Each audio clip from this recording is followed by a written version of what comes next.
존경하는 국민 여러분, 우원식 국회의장과 동료 의원 여러분, 김민석 국무총리와 국무위원 여러분, 국민의힘 당대표 장동혁입니다. 지난달 다보스 포럼에서 세계 경제 포럼이 발표한 2026 글로벌 리스크 리포트에는 세계가 벼랑 끝에 있다라는 제목이 붙어 있습니다.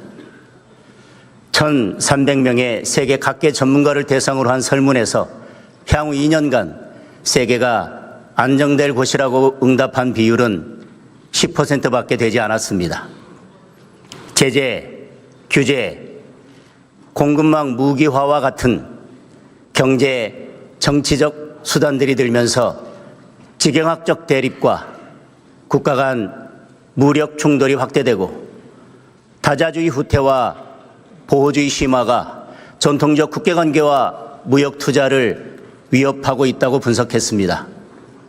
유엔 창설 이후 80년 동안 유지되어 온 규범 기반의 국제 질서가 흔들리면서 법보다 힘이 앞서는 패권 경쟁의 시대로 가고 있는 것입니다. 미국의 베네수엘라 마두로 대통령 체포는 세계가 직면한 패권 경쟁의 단면이라고 할 수 있습니다. 베네수엘라는 중국이 남미의 영향력을 확대하는 베이스 캠프 역할을 해왔습니다. 중국은 베네수엘라 수출 원유의 80%를 수입하고 중국 위안화로 석유 거래를 해서 미국의 페트로달러 체제를 위협하기도 했습니다. 통신망과 주민 감시 시스템, 군사 방공망에 이르기까지 마두로를 등에 업은 중국의 영향력은 막강했습니다. 미국은 마두로 체제를 무너뜨림으로써 베네수엘라에 대한 중국의 영향력을 사실상 제거했습니다. 결국 베네수엘라 사태는 남미에서 중국의 영향력 확대를 막기 위한 미국의 패권주의 전략으로 봐야 할 것입니다. 한치 앞을 볼 수 없는 이란 사태 역시 미국과 중국의 지경학적 패권 구도에 주목해야 합니다. 미국은 이란 정부의 강제 진압을 인권 탄압으로 규정하여 대규모 함대를 파견하고 하메네이 정권 제재에 나섰습니다. 이란 사태가 장기화되거나 레임 체인지로 이어질 경우 가장 직접적인 타격을 받는 나라는 중국이 될 것입니다. 현재 중국의 전체 원유 수입 가운데 이란산 원유가 10% 안팎을 차지하고 있습니다. 남미 거점 베네수엘라에 이어 중동 거점 이란까지 이렇게 되면 중국은 저가로 원유를 조달해 오던 핵심 국가들이 없어집니다. 원유 조달 비용 상승과 공급 불안으로 중국 경제가 어려움에 빠지고 중국과 유럽을 잇는 1대1로 사업까지 물거품이 될 수 있습니다. 미국이 실제로 어떤 의도를 가지고 있든 이란 사태의 향배가 미국과 중국 패권 경쟁에 큰 변수가 될 수밖에 없습니다. 그렇다면 지금 대한민국의 상황은 어떻습니까? 지난 1월 27일 트럼프 대통령은 한국에 대한 상호 관세를 25%로 되돌리겠다고 밝혔습니다. 국회의 비준 지연을 이유로 댔지만 그것이 전부가 아니라는 사실을 모두가 알고 있습니다. 미국 하원 공화당 법사위원회는 관세 인상 발표 직후 쿠팡과 같은 미국 기업을 부당하게 표적으로 삼으면 이런 일이 벌어진다라는 입장을 공식 계정에 올렸습니다. 미국 벤스 부통령은 김민석 총리에게 쿠팡 사태부터 따졌고 트럼프 2기 인수위에도 관여했던 조 론스데일 펠런티어 창업자는 이재명 대통령이 중국의 이익을 위해 한국 근로자들과 성장 무역 관계를 희생할 것인지 결정해야 한다라고 주장했습니다.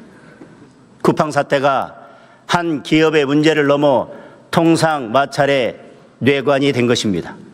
이는 미국과 중국의 패권 경쟁 tum바구니에서 대한민국의 선택을 묻는 상징적인 사건이라고 할 수 있습니다. 미국은 쿠팡에 대한 과도한 제재가 중국 시커머스의 한국 시장 잠식으로 이어질 것이라는 우려를 드러내고 있습니다. 동맹국인 한국의 데이터 주권, 유통 주권이 중국으로 넘어갈 수 있다고 보고 있습니다. 이를 미국의 이익에 반하는 중대한 침해라고 인식하고 있습니다. 물론 쿠팡의 개인정보 유출은 비판받아 마땅하고 상응하는 처벌이 이루어져야 합니다. 하지만 어설프고 감정적인 접근으로는 국익도 국민 안전도 지켜낼 수 없습니다. 지금 미국은 자국의 이익을 지키기 위해서라면 가능한 모든 수단을 동원하고 있습니다. 더불어민주당이 일방 통과시킨 정보통신망법 개정안에 대해 미국 국무부는 미국 기반 온라인 플랫폼 사업에 부정적인 영향을 미치고 표현의 자유를 약화시킬 수 있다면서 공식적인 반대 입장을 내놓았습니다. 트럼프 대통령의 최측근 인사로 알려진 데이비드 sak스 백악관 AI 가상화폐 차르는 무역 제재, 비자 발급 거부 등 모든 수단으로 맞서야 한다는 강경한 주장까지 내놓았습니다. 결국 이러한 일련의 흐름이 복합되어 트럼프 대통령의 관세 압박을 불러온 것입니다. 베네수엘라는 델타 포스를 보내고 이란에는 함대를 보냈지만 한국에는 관세 폭탄을 떨어뜨린 것입니다. 대무역 의존도가 높은 우리로서는 이러한 비군사적 제재가 훨씬 더 심각한 타격이 될 수 있습니다. 당장 지난해 현대 기아 자동차는 25% 관세를 적용받는 동안 7조 2천억 원의 천문학적인 관세 비용을 감당해야 했습니다. 통상 협상을 제대로 매듭짓지 못하면 우리 경제는 치명상을 입게 될 것입니다. 미국의 자국 우선주의가 옳으냐 그르냐 그런 문제를 따질 상황이 아닙니다. 눈앞에 닥친 현실을 인정하고 서둘러 대책을 세워야 합니다.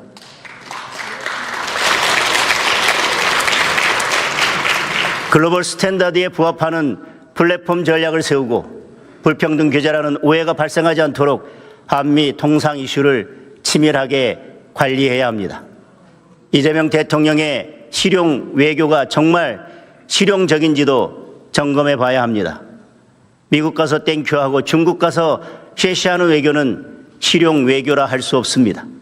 모두를 만족시키는 선택이 없듯 모두를 만족시키는 외교는 존재하지 않습니다. 물론 중국과의 관계 개선도 필요합니다.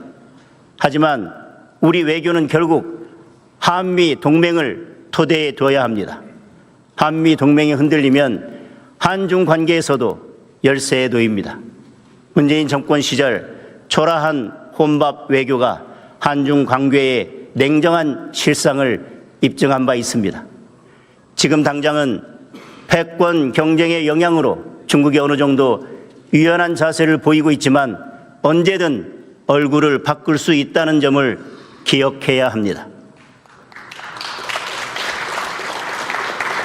이재명 정부에 대한 미국의 의구심을 해소하고 한미동맹 강화에 적극적으로 나서야 합니다. 필요한 일이 있다면 함께 협력해 나가겠습니다.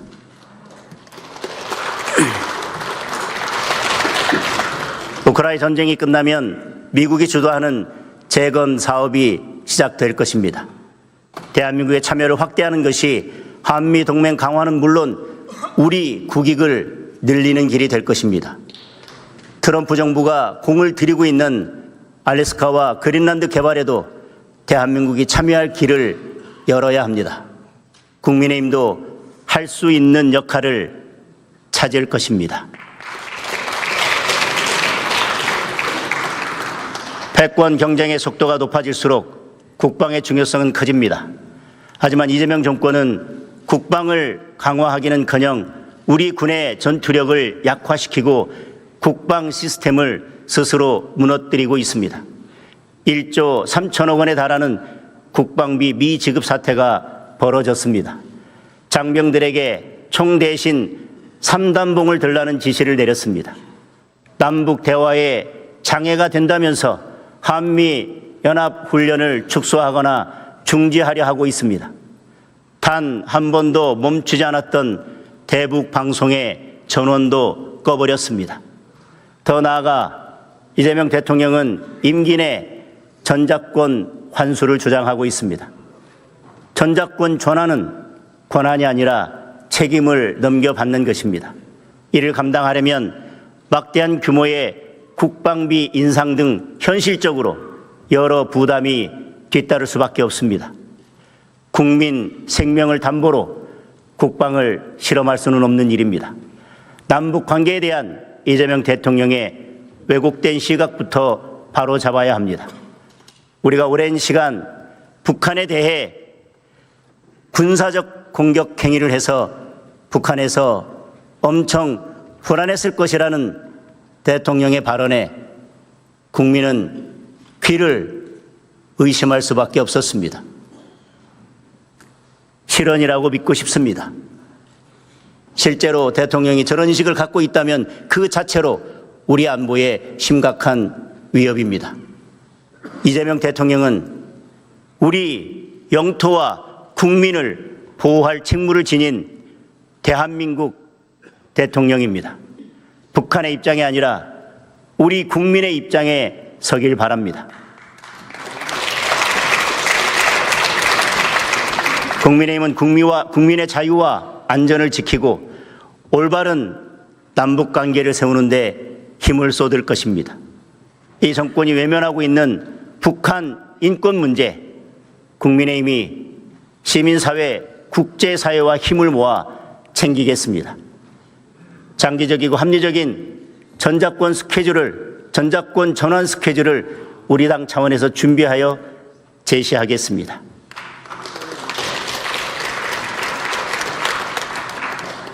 존경하는 국민 여러분, 이재명 정부의 지난 8개월은 해체와 파괴, 붕괴와 추락의 시간이었습니다. 단순히 정책의 실패가 아닙니다. 헌정 질서를 해체하고 사법 질서를 파괴하고 있습니다. 시장 경제는 붕괴되고 민생 경제는 추락하고 있습니다. 정부를 이기는 시장은 없다라는 대통령의 발언은 시장 경제를 바라보는 이 정권의 시각을 그대로 드러냅니다. 이 정권은 경제의 성장 엔진을 살리는 대신 현금 살포라는 반시장적 포퓰리즘 정책을 선택했습니다. 시장 경제의 원칙을 부정하고 이재명식 기본 사회로 가는 확장 재정을 밀어붙이고 있습니다. 그 결과는 어떻습니까? 작년 11월 시중 통화량은 전년 대비 8.4%나 증가해서 역대 최고인 4,498조 원을 기록했습니다. 이재명 정권 출범 후 소비 쿠폰 등 돈을 풀기 시작하면서 8월 이후 4개월 연속 8%대의 높은 상승률입니다. GDP 대비 통화량 비율은 150%를 넘어서 70%대를 기록하는 미국에 비해 돈이 2배 이상 더 풀렸습니다. 과도하게 풀린 돈은 고환율, 고물가를 불러왔습니다. 환율은 1,500원대에 육박하고 있고 우리 원화의 가치는 급격히 떨어지고 있습니다. 국제결제은행 BIS 발표에 따르면 우리 원화의 실질 실효 환율은 주요 64개국 가운데 63위입니다. 2024년 이후 선진국과 신흥국 모두 통화가 안정됐지만 원화 가치는 10% 넘게 떨어져서 2009년 글로벌 금융위기 이후 최저 수준으로 폭락했습니다. 환율 폭등으로 수입 물가는 6개월 연속 상승하고 있고 중소기업들은 원가 상승에 직격탄을 맞고 있습니다. 물가는 천정부지입니다. 쌀값은 전년 대비 18.9%나 올랐습니다. 사과 19.6%, 귤 15.1% 등 과일값도 크게 올랐고 돼지고기, 소고기도 4% 넘게 올랐습니다. 경유 10.8%, 휘발유 5.7% 등 기름값도 크게 올랐습니다.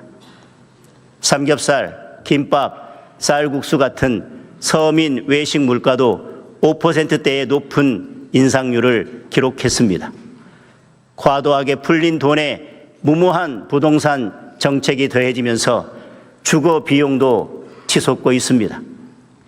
지난달 서울 아파트 평균 매매 가격은 1년 전보다 무려 19.3%나 오른 15억 2,162만 원을 기록했습니다. 평균 전세 가격도 6억 6,948만 원으로 1년 전보다 5.8%나 뛰었습니다. 월세가 급격히 늘어 주택 월세 비중이 62.7%까지 치솟았고 서울 아파트 월세 가격은 1년 사이에 13만 원 이상 올라 평균 147만 6천 원을 기록했습니다. 집을 팔기도 어렵고 사기는 더 어렵고 전세는 사라지고 월세는 폭등하는 3중 4중의 부동산 대란이 벌어지고 있습니다. 그런데도 이재명 대통령은 틈만 나면 추경을 거론하며 돈을 더 풀 궁리만 하고 있습니다. 뿌릴 돈이 부족하니 이제 설탕세까지 걷겠다고 합니다. 소금세, 김치세까지 나오지 않을까 걱정입니다. 이미 우리는 과도한 돈 풀기의 역습을 경험하고 있습니다. 소비 쿠폰에 잠시 좋았던 국민은 폭등한 물가로 몇 배의 혹독한 고통을 겪고 있습니다. 통화량 증가로 인한 고환율과 원화 가치 하락은 우리 경제의 기초 체력을 약화시키고 있습니다. 만약 이재명 대통령이 지방선거를 앞두고 또다시 매표용 돈 풀기에 나선다면 우리 경제는 회복이 어려운 치명상을 입을 수도 있습니다. 지금 정부가 해야 할 일은 현금 살포가 아니라 물가, 환율, 부동산 같은 기본부터 챙기고 서둘러 산업구조 혁신에 나서는 것입니다.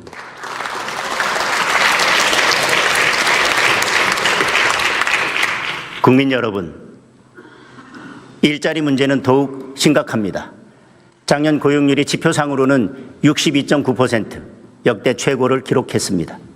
하지만 실상은 참담합니다. 60대와 60대 이상은 취업자 수가 늘었지만 20대, 30대, 50대 모두 취업자 수가 감소했습니다. 특히 20대 취업자가 가장 많이 줄어서 무려 17만 명이 감소했습니다. 15세에서 29세 청년 고용률은 45%로 20개월 연속 하락했고 구직을 포기한 그냥 쉬었음 청년이 70만 명을 훌쩍 넘었습니다. 청년층 일자리가 많은 제조업은 취업자 수가 7만 3천 명 줄었고 서민들이 많이 일하는 건설업은 12만 5천 명이나 감소했습니다. 노년층 취업이 대폭 늘어 착시 현상이 발생했을 뿐 실제로는 고용 절벽에 가깝습니다. 일자리는 기업이 만듭니다. 기업이 마음껏 뛰지 못하고 규제에 발목이 잡혀 있으니 일자리를 만들지 못하고 있는 것입니다. 그런데도 이재명 정권은 자본을 약탈자로 보는 경제관, 기업을 근로자의 적으로 보는 노사관에서 벗어나지 못하고 있습니다. 민주당이 밀어붙인 노란봉투법이 3월 10일 시행됩니다. 노조가 불법 파업을 해도 기업은 속수무책이 됩니다. 공장을 늘리거나 생산 라인을 변경하는 경영 전략도 노조가 마음만 먹으면 파업의 대상이 될 수 있습니다. 대기업은 수천 개에 달하는 협력업체 노조들과 1년 내내 단체 교섭을 해야 할 판입니다. 이미 민주노총 금속노조 소속 하청업체 100여 곳이 법도 시행되기 전에 원청업체의 단체 교섭을 요구하고 나섰습니다. 민주노총은 정부와 공공기관 산하 공무직과 용역 근로자 노조의 원청 직접 교섭 지침을 내린다고 합니다. 각 부처 장관들을 협상 테이블에 불러앉히겠다는 것입니다.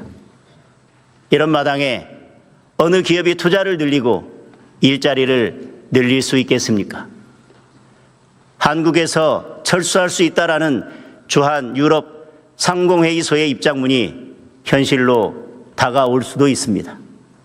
이재명 정권은 강력한 자사주 소각을 담은 3차 상법 개정도 추진하고 있습니다. 소액주주 권익 보호는 당연히 필요하지만 자금 여력과 대응 수단이 부족한 중소, 중견 기업들은 경영 불안을 걱정할 수밖에 없습니다. 특수고용, 프리랜서 등 플랫폼 노동자를 보호하겠다면서 근로자 추정제를 담은 근로기준법 개정도 추진한다고 합니다. 인건비 부담이 가중되어 소비자 물가 인상으로 이어지고 신규 투자와 고용이 위축될 것이라는 우려가 나오고 있습니다. 기업에 손발을 묶으면 일자리는 당연히 줄어듭니다. 빈대 잡으려고 초가삼간 태울 수는 없습니다. 국민의힘은 노란봉투법 시행을 1년 유예하는 개정안을 당론으로 발의했습니다. 상법과 근로기준법도 변화하는 현실에 맞춰서 근로자를 보호하면서도 기업의 어려움을 줄이는 방향으로 대안을 마련하겠습니다. 존경하는 국민 여러분, 지금 이재명 대통령과 더불어민주당은 대한민국 체제의 형상 변경을 시도하고 있습니다. 자유민주주의를 퇴보시키고 사법 시스템을 무너뜨리는 데 온 힘을 쏟아붓고 있습니다. 국회는 민생 정책을 경쟁하는 토론의 장이 아니라 정적을 제거하고 야당을 단합하는 입법 독재의 전당이 됐습니다. 3대 정치 특검에 260억 원이 넘는 혈세를 투입하고 검사 120명을 포함한 600명의 수사팀을 꾸렸습니다. 6개월 동안 먼지 떨듯 야당을 털어냈지만 결과는 태산명동 서일필이었습니다. 특검 수사로 새롭게 드러난 사실이 거의 없습니다. 도리어 대대적인 검사 파견으로 전국 검찰청 미제 사건이 30% 이상 늘어나는 등 민생 범죄 수사에 구멍만 났습니다. 그런데도 더불어민주당은 기어이 종합특검을 밀어붙였습니다. 자신들 입맛에 맞는 수사를 하겠다는 것이고 지방선거까지 내란몰이를 이어가겠다는 목적입니다. 명백하게 위헌인 내란특별재판부 설치법도 통과시켰습니다. 말 잘 듣는 판사를 고르고 재판까지 입맛대로 진행해서 자신들이 원하는 판결을 내리겠다는 것입니다. 이것이야말로 독재이고 헌법 파괴, 사법 파괴입니다. 독재는 총칼이 아니라 법률로 완성된다고 했습니다. 나치 정권의 특별법원 인민법정이 그러했습니다. 자신들의 반대하는 정치인과 무고한 국민을 법의 이름을 빌려 가장 빠르고 가장 악랄하게 제거했습니다. 그 길을 지금 이재명 정권이 따라가겠다는 것입니다. 검찰 개혁한다면서 검찰을 해체하고 이재명 친위 수사대를 만들려 하고 있습니다. 정부의 법안대로 중수청이 설치되면 이재명 청와대 출신들이 조직을 장악하고 시민단체 출신 친정권 변호사들이 수사 사법관 자리를 채울 것입니다. 검찰 해체의 피해는 애꿎은 국민에게 돌아갑니다. 돈 있고 빽 있는 사람들과 돈 없고 힘없는 서민들로 나뉘는 인권의 양극화만 불러올 뿐입니다. 이제라도 이재명 대통령과 더불어민주당은 종합특검과 내란 특별재판부를 철회하고 검찰 해체 시도를 중단해야 합니다. 정작 특검이 필요한 곳은 따로 있습니다. 이재명 대통령은 본인 재판을 다 멈춰 세운 것도 모자라서 대장동 공범들에 대한 검찰 항소까지 포기시켰습니다. 국민이 돌려받아야 할 범죄 수익 7,800억 원이 대장동 일당의 금고로 들어갔습니다. 더불어민주당은 이 핑계 저 핑계로 먼저 입에 올렸던 국정조사마저 무산시켰습니다. 외압을 행사한 혐의로 법무부 장관까지 고발됐지만 아직 수사 시작조차 하지 않고 있습니다. 더불어민주당 인사들이 통일교에서 돈을 받았다는 증언이 나왔는데도 민중기 특검은 공소시효가 다 될 때까지 덮고 뭉갰습니다. 국민의힘은 당사를 압수수색해서 당원 명부까지 가져가면서 민주당은 당사 근처에도 가지 않았습니다. 더불어민주당의 공천 뇌물 사건 역시 증거와 증언이 차고 넘치는데도 수사는 제자리입니다. 정상적인 수사라면 관련자 모두 진작 구속됐어야 합니다. 비리를 알고도 덮은 김현지 부속실장과 이재명 대통령, 민주당 지도부까지 모두 수사를 해야 하는 사건입니다. 결국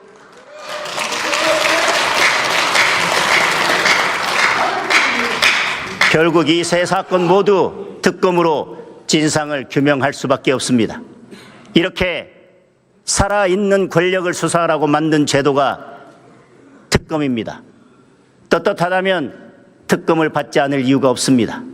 특검을 거부한다면 스스로 범인임을 자백하는 것입니다. 종합특검이 아니라 항소 포기 특검, 민주당 통일교 게이트 특검, 민주당 공천 뇌물 특검, 3대 특검을 실시해야 합니다.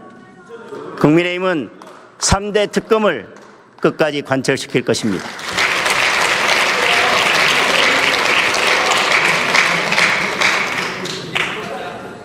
존경하는 국민 여러분, 현대 경영학의 아버지로 불리는 피트 드러커는 격변의 시기에 가장 위험한 것은 격변 그 자체가 아니라 어제의 방식대로 행동하는 것이라고 했습니다. 이재명 정권은 어제에 머물러 있지만 대한민국은 내일로 나아가야 합니다. 국민의힘이 내일로 가는 길을 앞장서서 열겠습니다. 먼저 노력이 빛나는 나라를 만들겠습니다. 이재명 정권은 노력하면 바보가 되는 나라를 만들고 있습니다. 국민의힘은 땀 흘려 노동한 국민이 더 큰 경제적 풍요를 누리고 치열한 경쟁에서 더 나은 성과를 거둔 사람들이 더 좋은 직장, 더 많은 소득을 얻을 기회를 가지는 나의 노력이 성공으로 돌아오는 나라를 만들겠습니다. 이를 위해 노동이 존중받는 사회를 열어갈 것입니다. 9to6 연공 서열 중심의 경직된 노동시장으로는 자율과 창의가 중시되는 AI 시대에 살아남을 수 없습니다. 노동시장의 유연성을 높이는 동시에 기업의 고용 책임을 강화하고 거대 노동조합의 투쟁 일변도 체질도 개선해야 합니다. 국민의힘은 노동의 가치를 높이는 정책에 집중하겠습니다. 열심히 일하는 직장인들이 과도한 세금 부담에 시달리지 않도록 근로소득세 기본 공제 상향, 소득세법 개정 등 유리지갑 지키기 패키지 정책을 마련하겠습니다. 우리 청년들이 좋은 일자리에서 더 열심히 일할 수 있도록 청년 채용을 늘리는 기업의 세제 지원을 강화하는 조세특례 제한법 개정 등 고용혁신 정책을 추진하겠습니다. 기업이 니즈에 맞춰 근로자를 선택하듯 근로자도 자신의 삶에 맞는 노동 형태를 선택할 수 있어야 합니다. 변화하는 노동시장 트렌드에 맞춘 근로기준법 개정으로 근로자들의 일할 자유와 권리를 보장하겠습니다. 동시에 기업의 자유를 확장하고 미래 산업의 날개를 달아주겠습니다. 기업이 뛸 수 있는 운동장이 넓어져야 투자가 늘고 경제가 살아나고 일자리가 늘어납니다. 법인세 최고 세율을 글로벌 스탠다드에 맞게 인하해서 우리 기업들의 경쟁력을 높이겠습니다. 신기술, 신산업은 창의와 혁신에서 출발합니다. 네거티브 규제 방식으로의 대전환으로 신산업 기업들이 마음껏 뛰며 내일을 열어갈 수 있도록 만들겠습니다. 현재 각 지역에서 운영 중인 규제자의 특구를 메가 프리존으로 확대해서 미래 산업이 지방 성장의 동력이 되도록 하겠습니다. 규제는 풀고 지원은 늘리고 정부의 간섭은 최소화하는 규제 혁신 기준 국가제를 도입하여 파격적인 투자를 끌어내겠습니다. 둘째, 청년의 꿈이 이루어지는 나라를 만들겠습니다. 국민의힘은 우리 청년들이 힘차게 미래를 열어갈 수 있도록 2030 생애 주기별 정책 패키지를 추진하겠습니다. 대학생과 취업준비생, 사회초년생과 신혼부부에 이르기까지 삶의 단계별 핵심 니즈를 해결해주는 정책 패키지입니다. 먼저 진입기에 있는 대학생과 취업준비생들을 위해 걱정 없는 출발을 지원하겠습니다. 청년 주거 바우처를 대폭 개선하여 생색내기에 그치고 있는 현행 월세 지원 제도를 전면 개조하겠습니다. 까다로운 소득 요건을 철폐하고 지원 금액도 월 30만 원으로 현실화하겠습니다. 권역별 연합 기숙사를 확충해서 월 10만 원에서 20만 원대의 질 좋은 거주 공간을 제공하겠습니다. 1,000원의 아침을 1,000원의 삼시세끼로 확대하여 점심과 저녁, 방학 기간까지 제공하고 대학 부담분의 국비 지원을 법제화하겠습니다. 비진학 청년들을 위해서는 편의점과 협약하여 편의점 도시락 바우처를 월 20매 지급하겠습니다. 청년들이 마음껏 역량을 개발할 수 있도록 국가 기술 자격 응시료를 무제한 지원하고 포인트 차감형 바우처 카드를 도입하여 어학 및 자격증 시험 응시료를 지원하겠습니다. 도약기에 접어든 사회 초년생들에게는 공정한 기회와 자산 형성을 지원하겠습니다. 공정채용법을 제정하여 채용, 청탁, 고용, 세습 적발 시 원스트라이크 아웃 제도를 도입하겠습니다. 공공기관 블라인드 채용을 내실화하고 군 복무 경력의 호봉 인정을 법제화하겠습니다. 중소기업 취업 청년 소득세 감면의 일모를 폐지하고 영구화를 추진하겠습니다. 연간 감면 한도도 200만 원에서 300만 원으로 상향하여 중소기업 재직 청년의 실질 임금을 인상하겠습니다. 결혼과 출산을 준비하는 안정기의 청년들에게는 보다 안정된 삶의 기반을 지원하겠습니다. 신규 공급되는 공공임대주택 및 매입 임대 물량의 30%를 청년과 신혼부부에게 의무 배정하도록 공공임대 쿼터제를 법제화하겠습니다. 공공임대 입주 시 보증금을 전액 1% 저리 대출로 전환하거나 보증금 없이 월세만 내는 모델을 도입하겠습니다. 셋째, AI 주권을 강화하고 에너지 믹스 대전환을 추진하겠습니다. AI 산업은 대한민국의 생존이 걸린 미래 산업입니다. 과도한 윤리 규제로 우리 기업의 발목을 잡으면 대한민국은 글로벌 빅테크 기업들의 기술 식민지가 될 것입니다. 규제에 갇힌 AI 산업과 데이터 산업의 족쇄를 풀고 원전 생태계 활성화에 정책을 집중하겠습니다. 글로벌 스탠다드에 맞춰 규제를 혁파하고 우리나라가 글로벌 스탠다드를 선도할 수 있도록 외교적, 산업적 지원도 함께 펼치겠습니다. 최근 현대자동차의 휴머노이드 로봇 아틀라스를 둘러싸고 현대판 러라이트 논쟁이 거세게 일어나고 있습니다. 기계를 파괴해도 산업혁명을 막을 수 없었듯 AI와 로봇으로 가는 노동시장의 미래를 거역하기는 어렵습니다. 근로자들의 일할 권리가 일방적으로 박탈되어도 안 될 것입니다. 우리 근로자들이 더 안전하고 더 가치 있는 일을 할 수 있도록 공정한 전환의 사다리를 놓아야 합니다. 국민의힘은 인간의 존엄과 노동의 가치를 지키면서 기계와 협력하여 더 풍요로운 미래를 만들 수 있는 새로운 길을 찾겠습니다. 전 세계가 앞다퉈 경쟁하고 있는 소형 모듈 원자로 SMR 육성을 위해 경쟁국들을 능가하는 제도적 지원책을 마련하겠습니다. 전기 출력 300메가와트 이하의 소형 모듈 원자로에 대해 명확한 정의를 신설하고 대형 원전과 차별화된 유연한 안전규제 기준을 적용하겠습니다. 표준 설계 인가와 건설허가 심사를 통합하거나 병행 처리하여 통상 10년 이상 걸리는 건설 기간을 획기적으로 단축할 것입니다.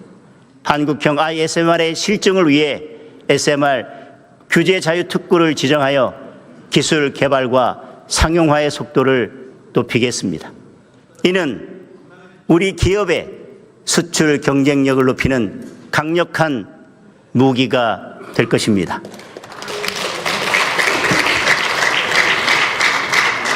넷째, 인구 위기 극복을 넘어 인구혁명을 이뤄내겠습니다. 청년들이 결혼하지 않고 아이를 낳지 않는 이유는 집값이라는 거대한 장벽과 아이를 낳으면 가난해질 것이라는 두려움 때문입니다. 출산이 경제적 부담이 아니라 경제적 기회가 되도록 발상을 완전히 바꾸어야 합니다. 혼인신고일 기준 3년 이내에 무주택 신혼부부를 대상으로 가족 드림 대출을 시행하겠습니다. 헝가리는 결혼하면 대출해주고 아이를 낳으면 탕감해주는 정책으로 혼인과 출산을 획기적으로 늘렸습니다. 우리라고 못할 이유가 없습니다. 최대 2억 원 한도의 주택 구입 및 전세 자금을 1% 초저금리로 대출해주고 첫째 출산 시 이자 전액 면제, 둘째 출산 시 대출 원금의 30% 탕감, 셋째 출산 시 대출 원금 전액을 탕감하는 파격적 제도입니다.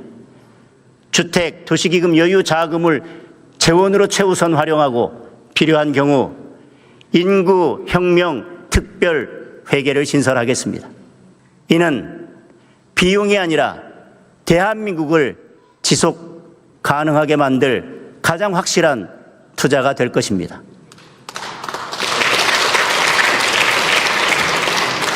프랑스는 가족이 많을수록 세금을 깎아줍니다. 국민의힘은 한국형 가족 세율 제도를 도입하겠습니다. 소득을 가족수로 나누어 세율을 적용하는 방식으로 다자녀 가구의 세금 부담을 획기적으로 줄이겠습니다. 다섯째, 지방 소멸을 극복하는 지방혁명을 일으키겠습니다. 지방 소멸을 막는 것은 청사가 아니라 회사입니다. 기업이 지방으로 내려가면 법인세를 제로로 만들겠습니다. 지방으로 이전하여 10년 이상 고용을 유지한 기업주에게는 가업 상속세를 전액 면제하여 지방을 기업의 천국으로 만들겠습니다. 청년들이 지방을 주저하는 가장 큰 이유는 교육과 의료입니다. 교육 발전 특구가 내실 있게 자리 잡을 수 있도록 국회 계류 중인 특별법 통과부터 챙기겠습니다. 의료개혁의 오류를 바로잡고 폭넓게 의견을 수렴하여 지역의료 개선을 적극 추진하겠습니다. 지방을 떠나는 곳에서 머무는 곳으로 바꾸겠습니다. 서울 사람이 지방에 집을 사면 투기꾼 취급하고 징벌적 세금을 매기는 정책으로는 지방의 빈집을 채울 수 없습니다. 수도권 은퇴자들이, 여유 있는 청장년들이 지방의 세컨드홈을 마련할 수 있게 해줘야 합니다. 국민의힘은 지방 활력형 세컨드홈 정책을 추진하겠습니다. 6억 원 이하의 주택을 지방에 취득하면 세금 걱정 없이 주말 농장도 하고 개인 작업실도 만들 수 있게 길을 터주겠습니다. 낡은 빈집을 고쳐서 살겠다면 리모델링 비용을 국가가 지원하겠습니다.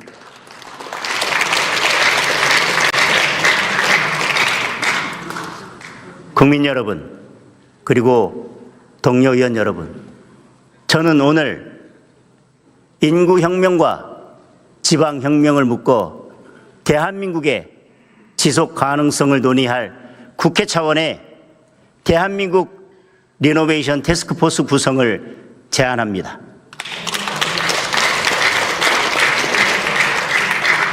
혁명적 인구정책과 지방정책이 아니고는 인구 절벽도 지방 소멸도 막을 길이 없습니다. 여야가 머리를 맞대고 각계 전문가들 대거 참여시켜 지속 가능한 대한민국의 길을 함께 찾아야 합니다. 지방선거를 앞두고 속도가 빨라진 행정 통합부터 지방혁명의 차원에서 논의의 테이블에 올립시다.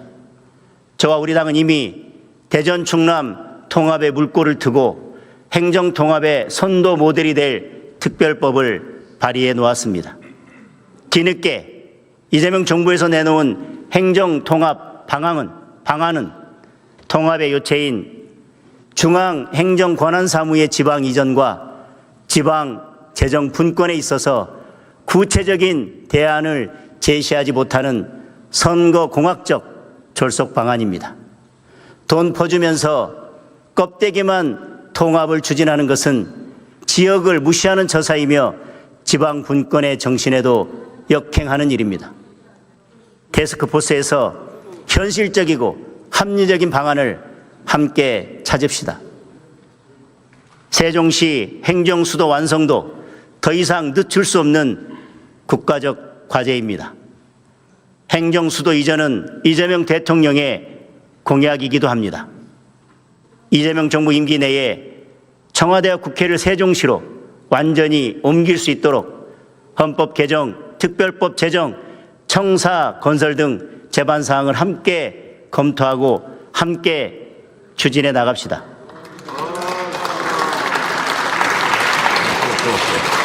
지방혁명과 인구혁명의 길을 찾기 위해 여야가 지혜를 모아 나간다면 지금껏 제1 못하고 있는 22대 국회가 나라와 국민을 위해 제대로 일하는 첫걸음이 될 것입니다.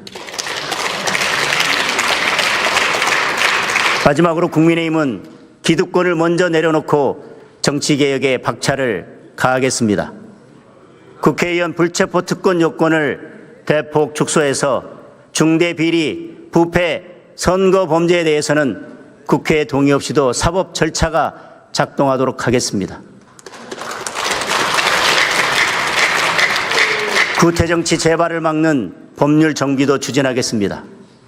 안건 조정위를 무력화하는 편법을 막고 숙려 기간 및 필리버스터 보장을 강화하는 국회법 개정, 상임위 관련 기업과 단체로부터 금품 수수를 전면 금지하는 부정청탁 및 금품 등 수수의 금지에 관한 법률 개정, 고위공직자의 신상 공개를 의무화하는 공직자윤리법 개정, 국회의원 보좌진에 대한 갑질을 방지하는 국회법 개정, 고위공직자의 권력형 2차 가해를 처벌하는 성폭력 처벌법 개정 등 구태정치 청산 5대 입법을 추진하겠습니다.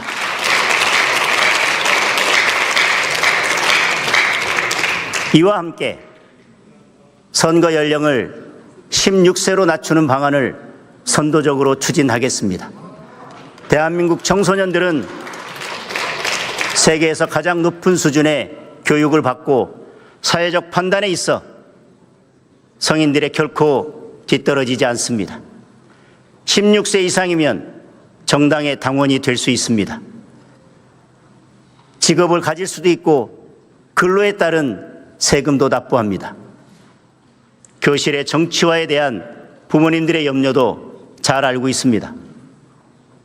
보수, 진보, 교원단체와 학부모가 참여하는 협의체를 구성해서 교육의 정치적 중립성 원칙을 확립하고 주입식 정치 교육을 엄격히 금지하는 가이드라인을 법제화하겠습니다.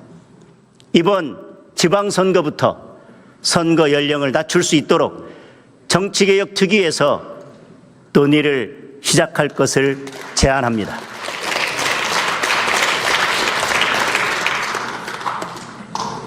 국민 여러분, 저는 오늘 이재명 대통령에게 다시 한번 영수회담을 요청합니다. 지금은 이재명 정부의 골든타임입니다. 더 이상 허비할 시간이 없습니다. 저는 이재명 정부의 실패를 바라지 않습니다. 정부의 실패가 나라의 쇠퇴와 국민의 좌절로 이어지는 것을 뼈저리게 보아왔기 때문입니다. 정쟁이 아니라 민생 경제의 어려움을 알리고 함께 해결책을 논의하는 자리가 되기를 바라는 마음입니다.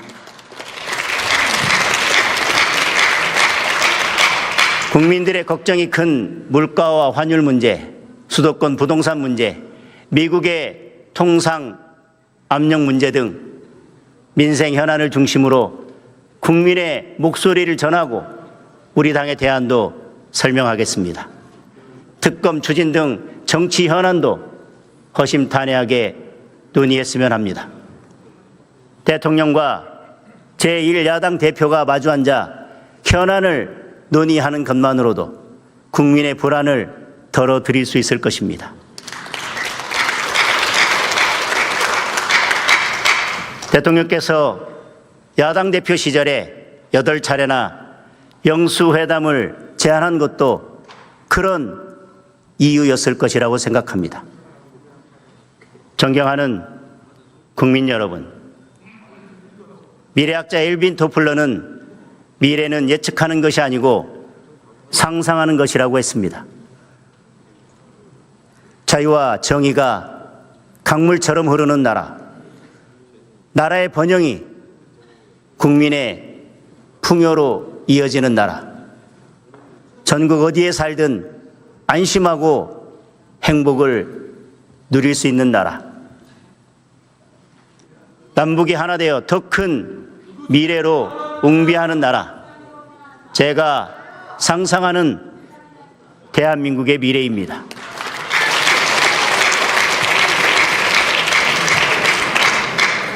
그 상상을 현실로 만들어가기 위해 국민의힘은 오로지 국민만 바라보며 국민과 함께 미래로 나아가겠습니다. 경청해 주셔서 감사합니다.